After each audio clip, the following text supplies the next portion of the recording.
PS no rest. No rest, no rest. No PS no rest. No rest, no rest.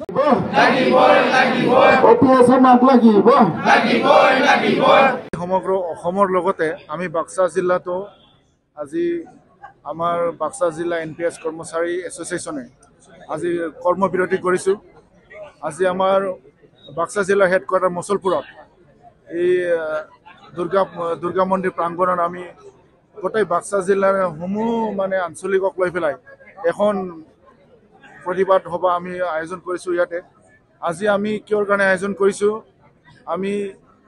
NPSত বিৰোধিতা বহুতবাৰ কৰিলোঁ, কিন্তু বিৰোধিতা কৰিলেও আমি একো ফলাফল আজিলৈকে দেখিবলৈ পোৱা নাই। সেইকাৰণে আজি আকৌ পুনৰবাৰ আজি আমি নতুন বছৰৰ লগে লগে আমি আজি NPS বিৰোধিতা তীব্ৰভাৱে আমি কিবা বিৰোধিতা কৰিছোঁ আৰু আশা কৰিছোঁ আমি যিমান পাৰে সিমান সোনকালে আমি OPSত আমাক আনি দিব। সেইকাৰণে মই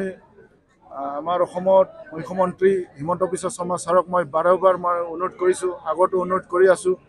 যেন সেইটো বিধানসভাৰ আমাৰ ইলেকশ্যন আগতে তাৰ আমাৰ সমগ্ৰ আমাৰ অসমত মানে NPS বোলা বস্তুটো NPS বোলা এই চিষ্টেমটো আমাক তাৰমানে বাতিল কৰি পেলাই আমাক সমগ্ৰ অসমত যিমান NPS কৰ্মচাৰী আছে তাতলৈকে আমাৰ OPS বোলা চিষ্টেমটো আমাক আনি পেলাই আমাৰ যেন ভৱিষ্যত মানে আমাক সুৰক্ষা কৰে, মই এইটো অনুৰোধ কৰিছোঁ। যদি আমাৰ চৰকাৰে যদি একো নকৰে তেতিয়াহ'লে আমি আকৌ অহা দিনবোৰত তাৰকৈ বেছি এক তীব্ৰতাৰে আমি আন্দোলন কৰিম আৰু নেক্সট আহি থকা আমাৰ যি লোকসভা ইলেকশ্যনত আমি ফৰ OPS যিটো আমি অলৰেডি এইটো চেণ্ট্ৰেলৰ কথা পাতি আছোঁ। সেইকাৰণে যদি ফেব্ৰুৱাৰী আগত বা ফেব্ৰুৱাৰীত যদি একো যদি আমাক কোনো ৰেছপন্স নিদিয়া তেতিয়াহ'লে আমাৰ এইটোৱে হ'ব যে আমি ফৰ OPS। আৰু মই আমাৰ গোটেই MP MLA বা চিফ মই এটা প্ৰশ্ন কৰিব বিচাৰিছোঁ, যদি আপোনালোকে 5 বছৰ যদি পাব্লিক সেৱা কৰি পেলাই যদি আপোনালোকে যদি OPS পায় তেতিয়াহ'লে আমি অসমৰ যিমান কৰ্মচাৰী আছে আমি 20 বছৰ 25 বছৰ 30 বছৰ চাকৰি কৰি পেলাই যদি আমি কিয় OPS নাপাওঁ? আপোনালোকেতো ইমান ধুনীয়াকৈ বহুত চৰকাৰৰ পৰা সা সুবিধা লৈ পেলাই আপোনালোকে OPS লৈছে, সেইকাৰণে আমাকো আপোনালোকে মৰম কৰি পেলাই এতিয়া আমাক OPSলৈকে আমাক ঘূৰাই আনিব লাগে। जोंनि मानगोनां दिनै बेवहाय जुथुमनाय गासै जोंनि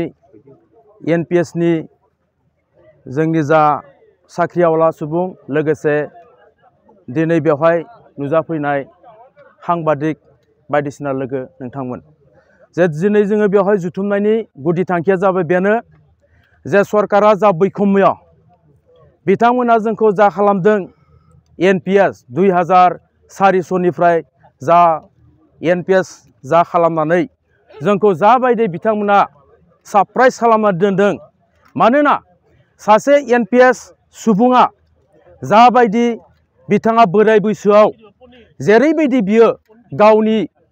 सोलिनो हायै सोलेरनि समाव जाबायदि एसे बेथनखौ लानानै जोंनिफ्राय ज' दोननाय दोहोनखौनो बिथांमोना इनभेस्टमेन्ट खालामनानै बेखौ जोंनो एसे होनाय, बेवहाय जोंहा जेबो गाव सोलिनायनि जेबो राहाथायानो गैया, मुलि मोनसे जानायनिबो जोंहा जेबो माबा गैया। नाथाय सरकारा दिनै बिसोरो MLA MP जाहैनानै सासे MLA बियो गावनि बिसायख'थियाव बियो आजिरा लाखांनायनि उनावब्लाबो बियो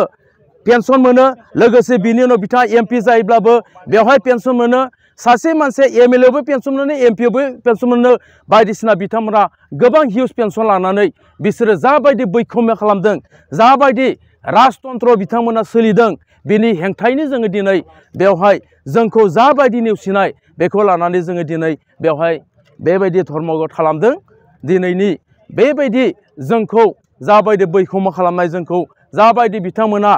मोहेर मेगनजों नायनाय होननानै बुङोब्लाबो गोरोन्थि गैया। बेबायदि खोथानि थाखाय जाहाथे जोंनि बोराय बैसोआव जोङो एसे जोंनि 50% जोंनि दरमानिफ्राय बेखौ लानानै जोङो सोलिनाय गोदोनि बायदि बे नेमखान्थिखौनो फिन बाहाल खालामनांगौ, बेनि थाखायनो जों बेवहाय दिनै जथुमदों। बेखिनियानो मेन खोथाया जाहैबाय बेनो। गोबांबार नोंथांमोनखौ दाबि खालामबोबाय थानाय नुदों, दासिमबो साक्सेस जायाखै। बेवहाय सरकारा जोंनि फारसे गोबां बायदिसिना खालामदों, नाथाय बेनि हेंथायै बिथांमोना होआब्ला जोङो बारे बारे जोङो खालामगोन। दरखार जायोब्ला जों बेनिख्रुइ गोरानिफ्राय गोरासिन जोङो आन्दलन खालामनो जों बाध्य खालामगोन माबायदि रोखोमनि आन्दलन खालामगोन बेवहाय जोङो जंगि आन्दलन खालामगोन गणतान्त्रिक हिसाबै जों आन्दलन खालामगोन सरकारनि हेंथायै सरकारा जुदि जोंखौ माबा खालामब्ला बिसोरनि हेंथायै जोङो आन्दलन खालामबाय थागोन आरो नेक्स्ट बिसायखथियाव जाय सरकारा जोंनि फारसे जोंखौ होगोन होननानै लायगोन बे सरकारजोंनो जों बेवहाय आखाइ फोलावनायनिबो बाध्य जानोबो हागौ बेखिनियानो खोथाया 2005 চনৰে আৰু কেন্দ্ৰীয় চৰকাৰে 2004 চনতে যি নেশ্যনেল পেঞ্চন ছিষ্টেমৰ ব্যৱস্থা কৰিছে আমাৰ চৰকাৰী কৰ্মচাৰীসকলৰ এয়া আচলতে প্ৰকৃততে কৰ্মচাৰীসকলে বুজি পাইছে যে ই আচলতে পেঞ্চন ব্যৱস্থাৰ ভিতৰত মুঠেই নপৰে কাৰণ আজি আমাৰ যিসকল ইতিমধ্যে অৱসৰ গ্ৰহণ কৰিছে তেখেতসকলৰ যিখিনি আমি ব্যৱস্থাত জানিব পাৰিছোঁ 10 বছৰ নোহোৱাখিনিৰ অৱস্থাটো বেছি বেয়াই কিন্তু এনেকুৱা ব্যক্তিকো বা আমি পাইছোঁ য'ত কলেজত প্ৰবক্তা একোজনে বা আমাৰ 2 লাখ টকাৰ দৰমহা পোৱা মাহে 2 লাখ টকা দৰমহা পোৱা মানুহ এজনে আহি এতিয়া খুব বেছি 25 বা 24,000 টকাহে মাহে পেঞ্চন পাইছে আৰু আমাৰ তাতকৈ 2 লাখ টকা দৰমহা পোৱা আমাৰ অসমৰ কেইখন শিক্ষানুষ্ঠান বা কেইখন অফিচাৰ আছে গতিকে আমাৰ 2 লাখ বা 1 লাখ পৰ্যন্তলৈকে আমাৰ শিক্ষক কৰ্মচাৰীসকলৰ দৰমহা পোৱা সম্ভৱ নহয় গতিকে 2 লাখ দৰমহা পোৱা মানুহ এজনে যেতিয়া আজি 25 বা 26,000 টকা পেঞ্চন হিচাপে পাব গৈছে গতিকে 50-60,000 টকা দৰমহা পোৱা মানুহ এজনে খুব বেছি কিমান পাব খুব বেছি 3,000 টকা দৰমহা পাব কি পেঞ্চন হিচাপে পাব কিন্তু আজিৰ ব্যৱস্থাত 3,000 টকাৰে এটা পৰিয়াল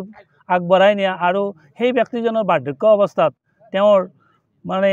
চিকিৎসাৰ যিখিনি ব্যয় তেনেধৰণৰ ক্ষেত্ৰত যথেষ্ট অসুবিধাৰ সন্মুখীন ইতিমধ্যে হৈছে ইতিমধ্যে অৱসৰ গ্ৰহণ কৰা কিছু ব্যক্তিয়ে আমাৰ ই ৰিক্সা পৰ্যন্ত চলাবলৈ মানে বাধ্য হৈছে আনকি কিছু শিক্ষকে তেওঁলোকৰ অৱসৰ গ্ৰহণৰ পিছত আচলতে তেওঁলোকে সময় অতিবাহিত কৰাৰ বাবে নহয় পৰিয়াল আৰু নিজক চলোৱাৰ বাবে কিছু প্ৰাইভেট শিক্ষানুষ্ঠানত আত্মনিয়োগ কৰিব লগা হৈছে আচলতে চৰকাৰে এই কল্যাণকামী ৰাষ্ট্ৰ হিচাপে তেখেতসকলে আচলতে এই ব্যৱস্থাটোৰ প্ৰতি আমি বাৰে বাৰে অনুৰোধ জনাই আছোঁ ইতিমধ্যে আমাৰ 23 চনৰ 10 ফেব্ৰুৱাৰীটো আমি এনেকৈ অৱস্থান ধৰ্মঘাট কাৰ্যসূচী লৈছিলোঁ তাৰপিছত আমাৰ ৰাজ্যিক সমিতিৰ লগত এলানি আলোচনা হৈছিল তাৰপিছতো কিন্তু বিশেষ সঁহাৰি নোপোৱাৰ বাবে আমি এনেকুৱাকৈ কাৰ্যসূচী আগবঢ়াই লৈ যাব খুজিছোঁ এইবাৰৰ কাৰ্যসূচী হিচাপে আমি আজিৰ পৰা আমাৰ 30 তাৰিখলৈকে 31 জানুৱাৰীলৈকে কাৰ্যসূচী চলি থাকিব এই 31 জানুৱাৰীত আমাৰ ৰাজ্যিক সমিতিয়ে ইতিমধ্যে ঘোষণা কৰিছে আমাৰ গুৱাহাটীত এখন বিশাল গণসমাৱেশ আয়োজন কৰিছে এই মাধ্যমৰ জৰিয়তে আমি আচলতে চৰকাৰক এই ব্যৱস্থাটো পুনৰ বিবেচনা কৰি মানে ৰাইজৰ সুবিধা হোৱাকৈ অৰ্থাৎ 60 বছৰৰ পিছত যাতে আমাৰ অৱসৰী জীৱনৰ মানুহখিনিৰ আৰ্থিক বা সামাজিক নিৰাপত্তা এটা প্ৰদান কৰে সেই ব্যৱস্থাটোৰ বাবে আমি চৰকাৰক বাৰে বাৰে অনুৰোধ কৰি আহিছোঁ কিন্তু আমি হয়তো ৰাজ্যিক সমিতিয়ে ইতিমধ্যে এনেধৰণৰ চিন্তা চৰ্চা কৰাও আমি গম পাইছোঁ যে যি ৰাজনৈতিক দলে এই ব্যৱস্থাটোৰ প্ৰতি আমাৰ গুৰুত্ব প্ৰদান কৰি আমাৰ NPS ব্যৱস্থা বাতিল কৰি OPS ব্যৱস্থালৈকে প্ৰৱৰ্তনৰ বাবে আগবাঢ়িব বিচাৰে তেনে ৰাজনৈতিক দল বা সংগঠনে আগবাঢ়ি আহিলে আমাৰ মানে কৰ্মচাৰী পৰিষদে বা কৰ্মচাৰী আমাৰ সমাজে তেওঁলোকৰ পৰিয়াল বা তেওঁলোকৰ শুভাকাংক্ষীবিলাকে সেই ৰাজনৈতিক দললৈকে আমি হয়তো তেওঁলোকক ভৱিষ্যতৰ বাবে ক্ষমতাৰ বাবে আমাৰ মানে ভোট প্ৰদান কৰিবলৈ আমাৰ সিদ্ধান্ত গ্ৰহণ কৰাৰ বাবে চেষ্টাত আছে যদি এই সময়খিনিৰ ভিতৰত আকৌ ব্যৱস্থা তেনেকুৱা নকৰে গতিকে সেই ব্যৱস্থাটো ল'বলৈ বাধ্য হ'ব কাৰণ ইতিমধ্যে এইটোও জানে যে আমাৰ 5 বছৰৰ কাৰণে শাসনত অহা আমাৰ যিবিলাক মন্ত্ৰী বিধায়ক থাকে তেওঁলোকে যথেষ্টখিনি মানে দৰমহা পায় বা খুব কম সময়ৰ ভিতৰতে কিমান বেছি চহকী হয় কিন্তু তেওঁলোকৰ আজিও OPS ব্যৱস্থাতে আছে যদি সঁচাকৈ OPS ব্যৱস্থাটো ইমানেই ভাল আচলতে আগে তেখেতসকলে প্ৰথমতে লৈ দেখাওক তাৰপিছতহে আমাক কৰ্মচাৰীসকলক দিয়ক গতিকে তেখেতসকলে এটা সুৰক্ষিত ব্যৱস্থাৰ মাজত থাকিব মানে আৰু আমাৰ কৰ্মচাৰী সমাজক সাধাৰণ মানুহক এটা অসুৰক্ষিত ব্যৱস্থাৰ মাজেৰে ঠেলি নিব এয়া কেতিয়াও গ্ৰহণযোগ্য হ'ব নোৱাৰে ইয়াৰ বাবে আমি প্ৰতিবাদ কৰি যাম আৰু আশা কৰোঁ যিহেতু আমি আমাৰ শাসন ব্যৱস্থাত থকা ৰাজনৈতিক দলৰ আমি জনসাধাৰণ গতিকে আমাৰ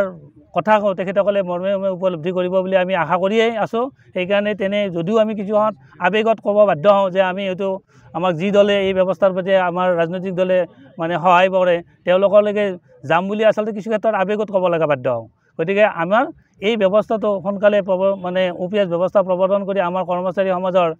মানে অৱসৰী জীৱনৰ সুৰক্ষিত কৰাৰ বাবে আমি চৰকাৰক এই মাধ্যমৰ জৰিয়তে আহ্বান জনাইছোঁ আৰু আজিও আমাৰ অৱস্থান ধৰ্মঘটৰ শেষত আমি আমাৰ অসমৰ মুখ্যমন্ত্ৰী মহোদয়ক এখন মেমৰেণ্ডামৰ জৰিয়তে এই ব্যৱস্থাৰ বিষয়ে অৱগত কৰিম আৰু এই মেমৰেণ্ডামখন আমাৰ আজি অসমৰ সকলোবোৰ জিলা উপায়ুক্তৰ জৰিয়তে মুখ্যমন্ত্ৰী মহোদয়লৈকে প্ৰেৰণ কৰা হ'ব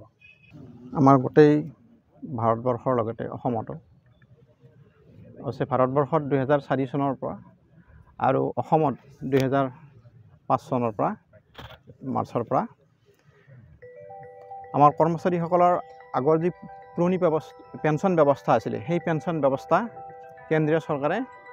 উঠাই নতুন পেঞ্চন ব্যৱস্থা NPS নেশ্যনেল পেঞ্চন সিস্টেম ৰাষ্ট্ৰীয়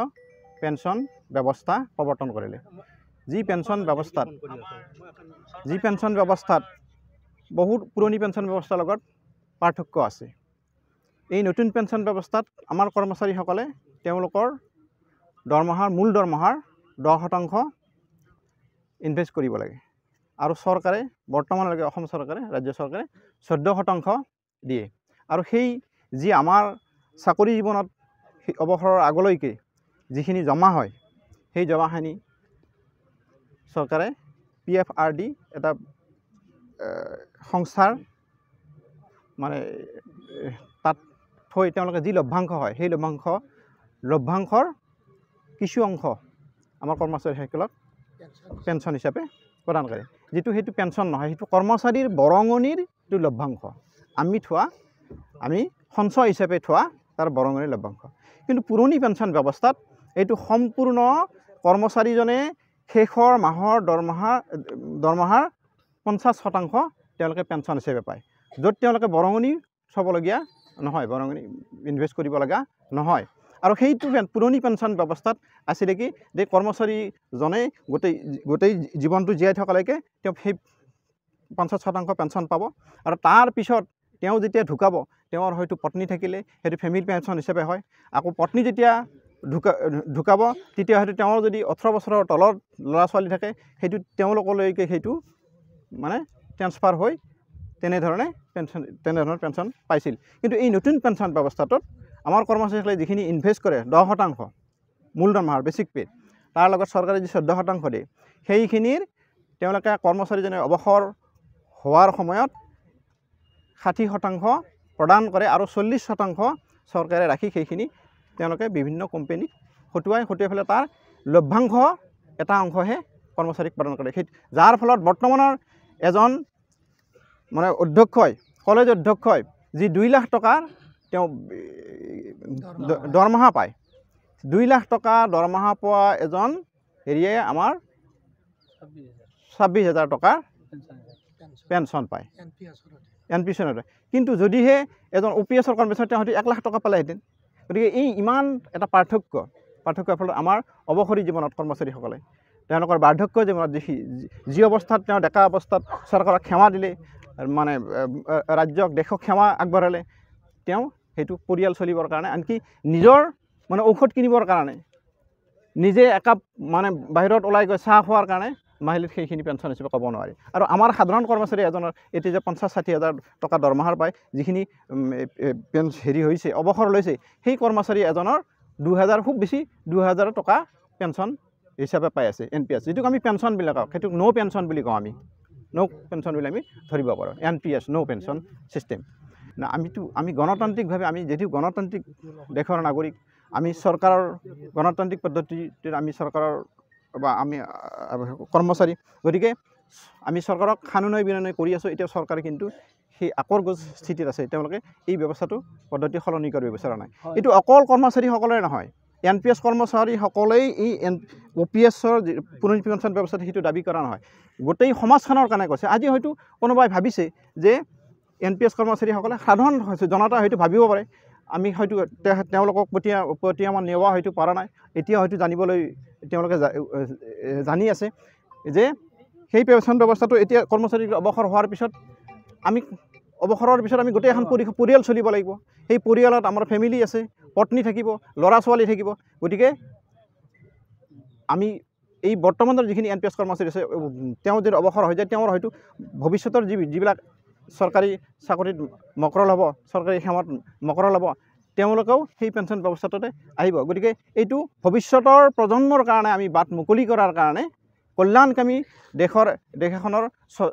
চৰকাৰে যিটো জনসাধাৰণৰ কল্যাণৰ কাৰণে কৰে, গতিকে কৰ্মচাৰীসকলেও জনসাধাৰণ বা কৰ্মচাৰীৰ পৰিয়ালটো জনসাধাৰণ বা ভৱিষ্যতে যিখিনি আমাৰ এই হেৰি চাকৰিত মকৰল হ'ব তেওঁলোকো জনসাধাৰণ এতিয়া জনসাধাৰণ হৈছে তাৰপিছত চাকৰিয়াল হ'ব গতিকে কল্যাণকামী চৰকাৰ এখনে এই NPS কৰ্মীসকলক OPSৰ ব্যৱস্থাত আনিলে গোটেই সকলোবিলাক উপকৃত হ'ব গতিকে সেই ব্যৱস্থাৰ কাৰণে আমি গণতান্ত্ৰিক পদ্ধতিৰে সাধাৰণ বিনিময় কৰি আছোঁ চৰকাৰে এইটো কাম সাৰ দিয়া নাই কিন্তু এই আমি কেন্দ্ৰীয় চৰকাৰক দোহাই দি আমাৰ ৰাজ্য চৰকাৰে কৰিব বিচৰা নাই কিন্তু আমি দেখিছোঁ যে বিভিন্ন সময়ত বৰ্তমানৰ যি শাসনৰ গাড়ীত থকা চৰকাৰ আছে এই শাসনৰ গাড়ীত চৰকাৰ বহু ৰাজ্যতে ভাৰতবৰ্ষৰ মানে ইলেকশ্যনৰ পিছত অন্য দলৰ চৰকাৰ আছে সেই দলৰ চৰকাৰবিলাকে পেঞ্চন প্ৰদান কৰিছে কিন্তু আকৌ আমি অলপতে আমাৰ যি 5খন ৰাজ্যত ভাৰতবৰ্ষৰ মানে ছত্তীশগড় আমাৰ ৰাজস্থান এইবিলাক মানে হেৰিত ৰাজ্যত আকৌ বৰ্তমানৰ বিজেপি চৰকাৰ মানে হেৰি হৈছে চৰকাৰ গঠন কৰিছে তেওঁলোকে তেনেকৈ এইটো খুব দুখ লগা কথা তেওঁলোকে আকৌ সেই কংগ্ৰেছ চৰকাৰে দিয়া সেই পেঞ্চন ব্যৱস্থাত আকৌ ৰিভাৰ্চ কৰিব বিচাৰিছে ওলোটাই নিব বিচাৰিছে গতিকে ইয়াতকৈ আত্মঘাতী কিবা চৰকাৰ এখনে মানে কৰ্মচাৰীসকলক আৰু কিমান যন্ত্ৰণা দিব তেওঁলোকে কিমান আৰু মানে ঠগিব গতিকে এইটো কিমান এই ব্যৱস্থাত কিমান সমীচীন হৈছে এটা দলৰ চৰকাৰে দিছিলে আকৌ তেওঁলোকে আকৌ ৰিভাৰ্চ কৰি আকৌ ওলোটাই নিব বিচাৰিছে গতিকে এই চৰকাৰক আমি ত্যাগ কৰক সুমতি প্ৰদান কৰক হয়তো ঈশ্বৰেও প্ৰদান কৰক আৰু জনসাধাৰণৰ যদিহে তেওঁলোকে কল্যাণৰ কাম কৰা বুলি ক'ব বিচাৰে গতিকে আমাক কৰি দেখুৱাওক আমি সেইটোৱে বিচাৰিছোঁ যদি পূৰণ নহয় এইটো আমি আন্দোলন যেতিয়ালৈকে আমাৰ হেৰি নহয় এই দাবী পূৰণ নহয় চৰকাৰে যেতিয়ালৈকে আমি পুৰণি পেঞ্চন ব্যৱস্থাৰ আওতালৈ নানে তেতিয়ালৈকে আমি এই সংগ্ৰাম গণতান্ত্ৰিক সংগ্ৰাম আমি চলাই যাম আৰু প্ৰয়োজন হ'লে আমি হয়তো বিকল্প ব্যৱস্থাটো চিন্তা কৰিব লগা হ'ব পাৰে কাৰণ যিটো দলৰ চৰকাৰে আমাক হয়তো মানে কৰ্মচাৰীসকলক কল্যাণৰ কাৰণে চিন্তা নকৰে গতিকে আমিও হয়তো তেনেধৰণৰ কৰ্মচাৰীসকলে সময় যদি আহে উপযুক্ত সময় সেইটো আমি বিকল্প ব্যৱস্থাৰ কাৰণে চৰকাৰৰ পৰিৱৰ্তনৰ কাৰণে আমি চিন্তা চৰ্চা হয়তো কৰিব লগা হ'ব পাৰে मोनसे गोजोनथाव खौरां क'क्राझार सहरनि जेडे रडजों नांजाबनाय गोजोनपुरि रयेल एनफिल्ड शोरूमनि गोजौआव थानाय आयाफा BM इन्स्टिट्युट अफ पेरामेडिक्स बेखेवदों बे आयाफा BM इन्स्टिट्युट अफ पेरामेडिक्सआ नोंथांमोननो लानानै फैदों देहा जोथोन लाखिनायनि माखासे आयदाफोरनि 2024-2025 मायथाइनि मुं थिसननाया फैगौ 15 जानुवारिनिफ्राय जोबथा मार्च दानसिम सोलिगासिनो दङ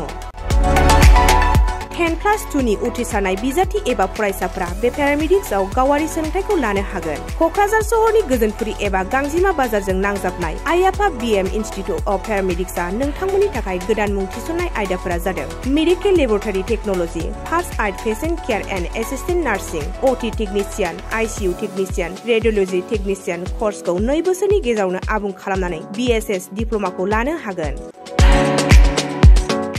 लोगोसे गासैबो डिप्ल'माखौ लानायनि उनाव सोरखारि साख्रि मोननायनि सुबिदाबो दङ जुदि नोंथांमोनहा बेफोर कर्सनि थाखाय गोदानै मुं थिसननो गोसो दङब्ला आयाफा BM इन्स्टिट्युट अफ पेरामेडिक्सनि नैबे जानबुं नम्बर 9395899391 एबा 8638391746 आव थोंजों सुलाद लाहरनो हागोन